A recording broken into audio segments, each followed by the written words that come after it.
LPSK mengapresiasi dan berterima kasih atas sikap Kejagung yang tak mengajukan banding terhadap vonis ringan Richard Eliezer. Wakil Ketua LPSK Edwin Partogi menyampaikan sikap dari pihaknya pada Kamis 16 Februari 2023.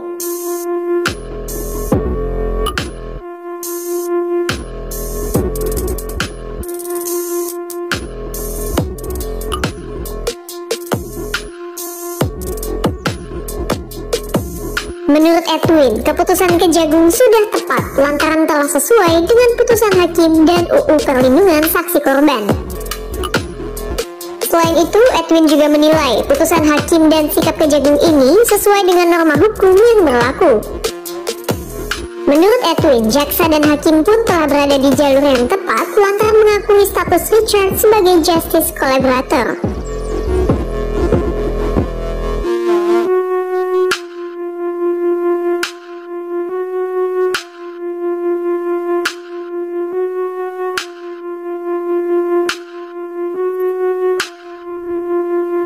Setelah hakim memvonis Richard, Kejagung pun menyatakan alasan dibalik sikapnya yang tak mengajukan banding. Jampidum Kejagung, Fadil Zumhana menyampaikan terdapat dua alasan yang mendasari sikap pihaknya. Pertama, Richard telah memperoleh permohonan maaf dari keluarga korban, khususnya Ibu Brigadir J. Rosti Simanjuntak.